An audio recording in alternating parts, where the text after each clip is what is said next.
transport yoo xam ne digga yaa damaa ñëw fii yëguma ko woon waaye gënal naa ko ne bés buñ teeloo dinañ fexe loo xam ne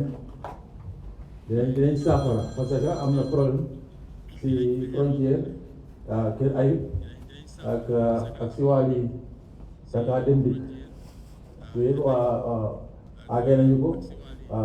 wax nañ ne suñu àggee dinañ seet nuñ saafara yi foog naa si gàttal daal. jërëjëf excellence merci beaucoup monsieur le premier ministre ñu bàyyi la kàddu gi tamit nga ñëw rek ci li nga xam ne mën nañ koo jàpp ci tënkandiku ci waxtaan bi diggante Sénégal ak Gambie te diggante ak sa naataango bu Sénégal Gambie merci beaucoup.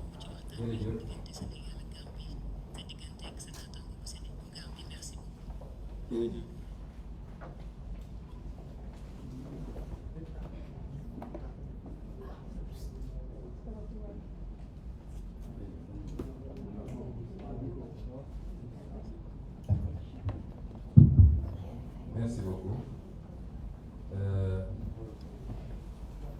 Ñu ngi doore suñu wax ci dalal monsieur le vice-président ci dëkkam dañ ko waxee rek te di ko faral di répéter Sénégal ak Gambie benn dëkk démb bi ma koy dalal ci hôtelam ndax sama ne su dul woon protocole bi sax ñun bu ñu génnee fii rek gënu leen ñu miin Dakar mun naa doxi samay soxla kon réew yi ñaari réew yi benn la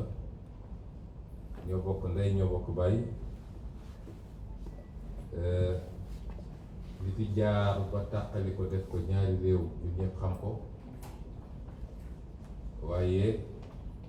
du loo xam ne lu mun a tënk réew yi la moo tax ci turu son excellence monsieur le président de la république monsieur Bassirou Diomaye Faye ñu leen di dalal yow ak sa délégation bi yëpp di wax ni da ngeen ñu defal teranga bi ngeen bàyyi seen yitte ñëw seet si ànd nag ak délégation bu takk ndax ànd nga ak lu mat ñett wala ñeent ci say ministre ak yeneen collaborateur ñëw def visite 48 heures pour ñu mën a passer en revue li nga xam ne mooy coopération diggante Gambie ak Sénégal ñëpp xam nañ ni la vision du président Diomaye Faye vision panafricaniste la dañu gëm mooy faw rek ñu dajale doole yi fexe ba gën a doon benn moo tax lépp loo xam ne day féewale réewu Afrique yi ñu mënuñ cee ànd te lépp loo xam ne li nga xam ne moom la ñu bokk ci ay ensemble sous-régionaux dina ko tas ñu mënuñ cee ànd loo tax bi mu toogee ba léegi gis ngeen jéego yi muy dox ngir li ñu bokk ci CEDEAO ñu fexe ba téye ko bañ mu tasaaroo kuy wax nag kuy essayer dajale nag li la war a njëkk a yitteel mooy sa dëkkandoo bi la gën a jege ndax ku munul ànd ak sa dëkkandoo munoo ànd ak ki gën a sori dëkkandoo bi gën a jege Sénégal nag defe naa mooy Gambie loolu moom yàllaa ko def moo tax faw rek daje yu mel ni di am ñu koy gën a jegeel sax di gën a waxtaan doonte nag coopération bi dëgër na loolu feeñ na ci waxtaan bi dëgër na ci wàllu institution ndax mooy coopération bi gën a élaboré ci niveau institutionnel yi nga xam ne teg nañ ko depuis kuréel bi nga xam ne mooy dajale ñaari président de la république kuréel bi nga xam ne mooy dajale ñaari premier ministre yi wala premier ministre ak vice président bi ba ci commission yi nga xam ne ñoom ñooy saytu accords yi ñuy def defe naa amul benn coopération bu Sénégal seq ak keneen bu gën a élaboré bii kon loolu wane na ni diggante bi dëgër na ba noppi waaye dañuy saa su ne di góorgóorlu di ko gën a defaraat di ko gën a feddali ndax ni ko sànq vice président waxee yàqkat yi ñoom du ñu noppalu kon waruñoo nelaw ba yendoo saa su ne rek nañu gën di defar di gën a waxtaan ci waxtaan yooyu nag lañu càmbar poñ yi nga xam ne yitteel nañu yitteel na suñu naataango Gambie yéen ñëpp yàgg ngeen dégg ñuy wax bi gouvernement bi toogee ba léegi gis ngeen lu bari ci communiqué conseil des ministres ñuy wax suñu yitte ci àllu Casamance bi particulièrement nga xam ne ñi ngay dagg garab yi di yàq àll bi ba nga xam ne bu ñu ci jógul rek mën na am dina yàq lu bari foofu nag dañ ko seet ak suñuy naataango Gambie ndax ci frontière ba la moo tax waxtaan am solo parce que pour ñu mun koo régler faw rek ñu ànd ci lënkaloo ci ak suñu mbokku Gambie loolu nag ay accord amoon na ci kenn ku ne jël na ci ay résolution dañuy góorgóorlu rek ba gën koo far bañ koo dëgëral ba nga xam ne patrouille mixte yi nga xam dañ ko war a def diggante suñu armée ak armée gambienne diggante suñuy service muy eaux et forêt muy protection civile ak ñeneen ñu ànd ceeg suñu mbokku Gambie ñu gën koo dëgëral wax nañ lu bari ci ñu jëm ci wàllu déplacement yi transport beeg ñoom seen am nañu ci jot a soulever jëmale ko ci suñu mbokku Gambien yi te xam naa ni dinañ ci def kéem kattan pour solutionner problème yooyu wax nañ lu bari ci li jëm ci énergie tamit rawatina électricité bi ak nu ñuy échanger suñuy expérience ba nga xam ni li ñu dëgmal muy beneen compact bu war a ñëw ci MCA bi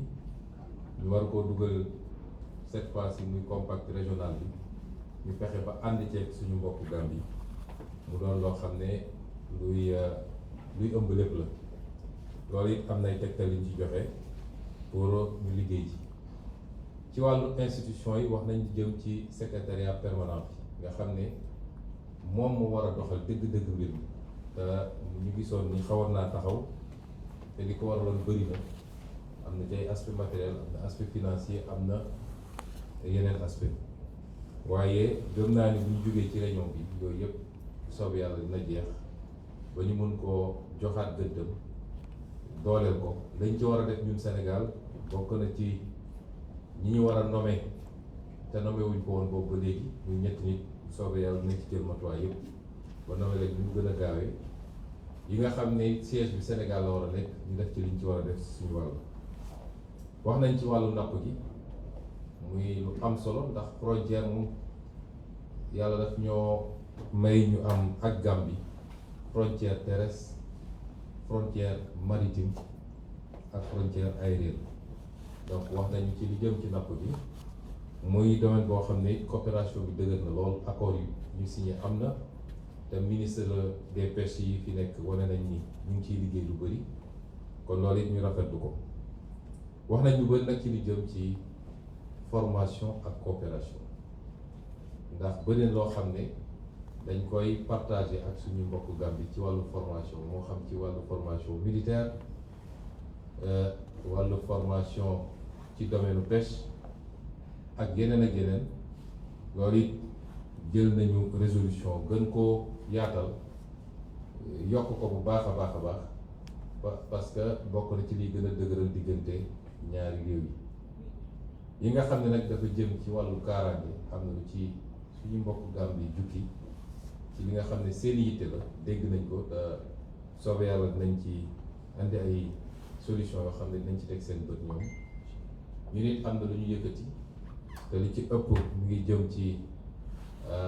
li ma wax léegi ci bois bi ak yeneen yu mel noonu ñoom it ñu jël ci ay résolution ci gàttal daal dellu rafetlu coopération bi ndax diggante élection son excellence le président Bassirou Diomaye léegi am na yu bëri yu fi xew yoo xam ne ci coopération bi dafa wane solo bi mu am bokk na ci son excellence président Adama Barrow ñëw na Dakar son excellence président Diomaye dem na Banjul ñaari yoon ci visite d'état ak ci cadre OCI waaye commission yu bëri surtout en matière militaire dañu leen ci diggante bi bii Ziguinchor Banjul Ndakaaru te benn ku nekk ñu ngi ko sanctionné ak ay accords yu am solo ci li ñuy gën a lënkaloo pour saytu kaaraange Sénégal ak Gambie ci ñuy lënkaloo ci wàllu échange d'information waaye di def ay patrouille mixte ba gën a mën a saytu lépp luy jëm ci sécurité ñaari yi kon lu ñuy rafetlu la di gërëm encore une fois son excellence monsieur le vice-président di ko sant di ko wax tamit ni bu soobee yàlla comme ni ñu ko ñaanee ci invitation ci lu ñuy programme yi ñu néew incha allah dinañu ñëw ziar si leen Gambie ñu gën a yaatal liggéey bi gën ko xóotal en tout cas di leen gërëm yi nag seen délégation yëpp salaamaaleykum wa rahmatullah.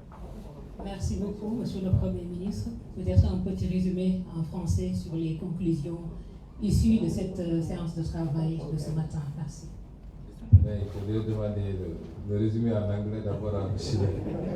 le vice-président pour ce qui est là, le parallélisme. may ñu rek ñu jël benn résumé en anglais, d'autant que am nañ fi ay télévision aussi yu nekk ci kàllaama anglais. Merci beaucoup. Thank you very much. First of all, I want to thank His Excellency Prime Minister for the reception accorded me and my delegation. And I think,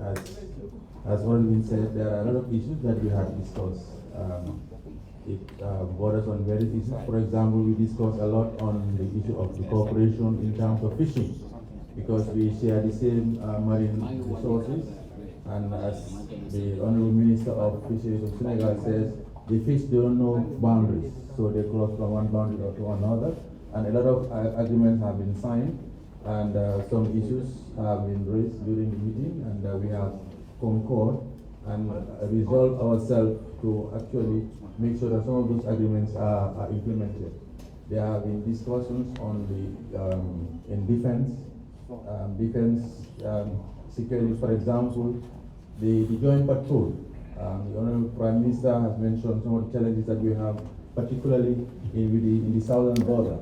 our southern border with Senegal, that is the Casamance region. Now, various agreements have been done. Now we are implementing cross-border visits as far as the two armies are concerned, and I think that is very, very positive.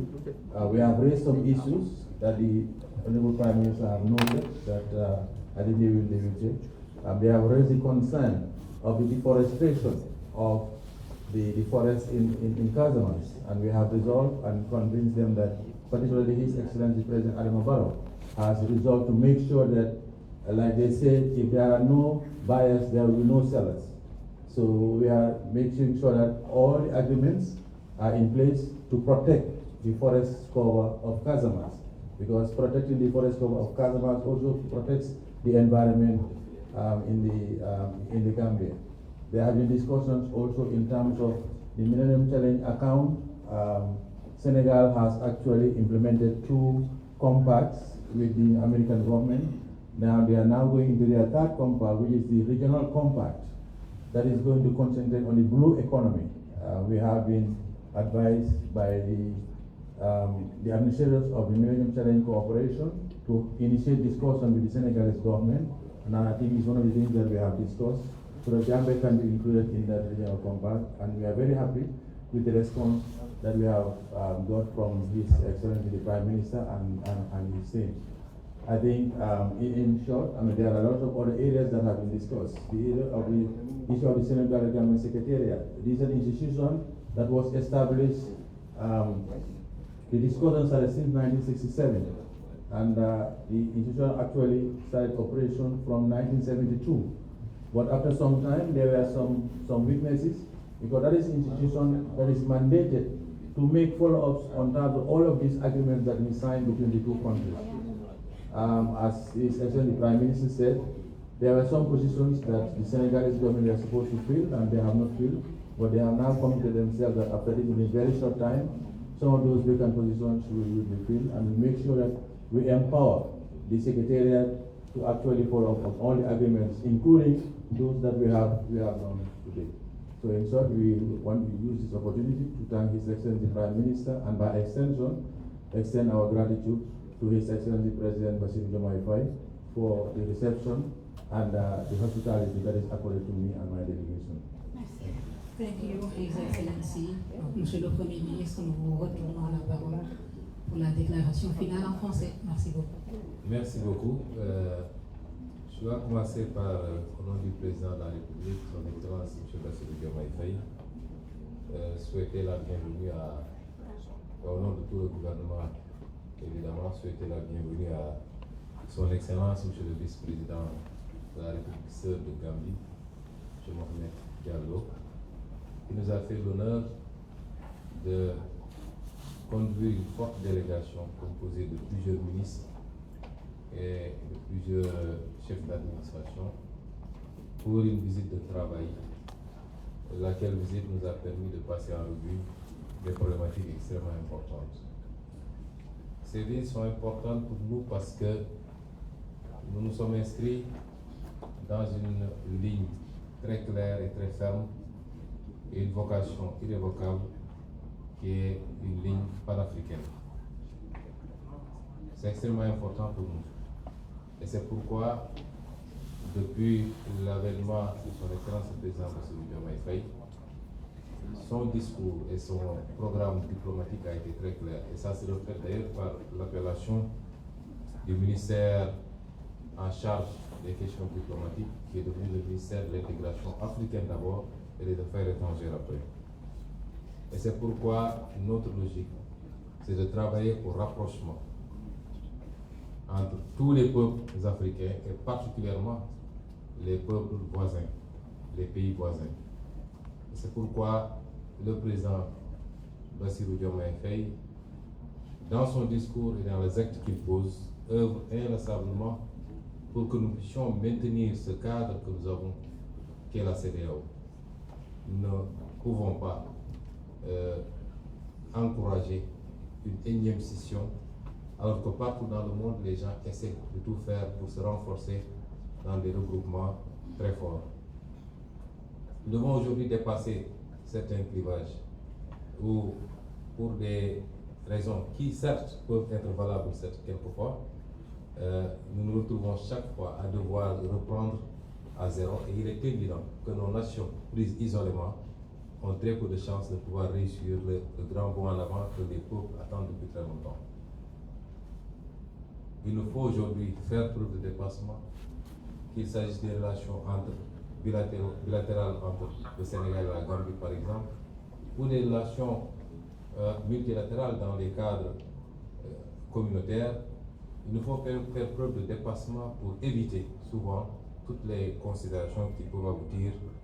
à des situations que nous ne souhaitons pas. Et c'est pourquoi nous considérons que dans cette œuvre de rassemblement, de rapprochement entre tous les peuples africains, et particulièrement les peuples avec lesquels nous partageons cette communauté ouest-africaine, les relations privilégiées particulières avec la Gambie, qui est notre voisin le plus proche, pour N raisons. Je ne parlerai pas des considérations culturelles. Nous nous sommes exprimés tous deux en langue wolof, Monsieur le vice-président et moi-même, lors de notre première allocution. Et ni le peuple gambien ni le peuple sénégalais ne peut revendiquer l'exclusivité ou un patrimoine sur cette langue que nous partageons en commun. Et toutes les autres langues que nous partageons en commun, le manding,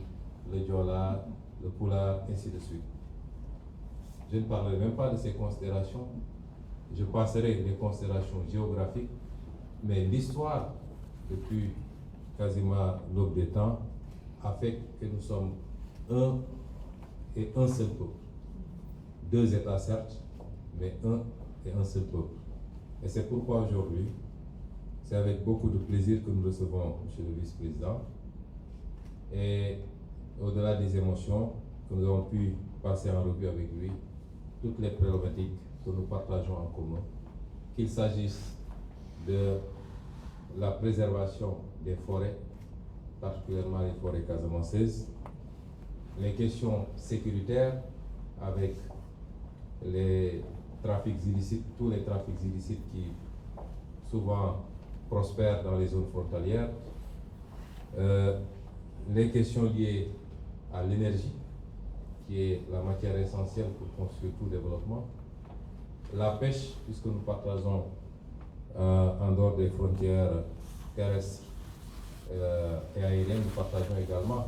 une frontière maritime. Nous avons pu passer en revue toutes ces questions, les problématiques de défense, de formation, aussi bien sur les questions militaires que les questions civiles. Et nous avons pu remarquer à quel point nous étions convergents sur l'approche qu'il fallait et les solutions qu'il fallait apporter à ces questions-là. Et je remercie Monsieur le vice-président pour cela. Évidemment, nous avons noté les insuffisances liées au cadre institutionnel qui a été quelque peu négligé ces dernières années, et particulièrement le secrétariat permanent qui a en charge la matérialisation, le suivi et l'application des mesures. Les retards quelquefois sur le plan financier dans les cotisations et beaucoup d'autres écueils que nous avons pu passer en revue et sur lesquels des décisions ont été prises. En résumé, c'est vous dire que cette matinée a été très instructive d'un côté, mais également a pu aboutir à des résolutions qui nous semblent extrêmement importantes pour les deux pays. Et nous allons en référer aux deux chefs d'État et continuer le travail comme nous nous sommes promis, Monsieur le vice-président et moi-même, et nos ministres respectifs qui n'ont pas besoin de passer par des protocoles pour se parler, pour se rendre visite, pour collaborer sur toutes les problématiques liées à leurs compétences. Donc nous sommes très satisfaits de cette visite. Nous remercions encore une fois Monsieur le vice-président. Et tout à l'heure, nous allons l'accompagner pour son audience avec son Excellence, Monsieur le Président de la République. Merci beaucoup. Merci beaucoup, Monsieur le Premier ministre. Excellence, merci beaucoup.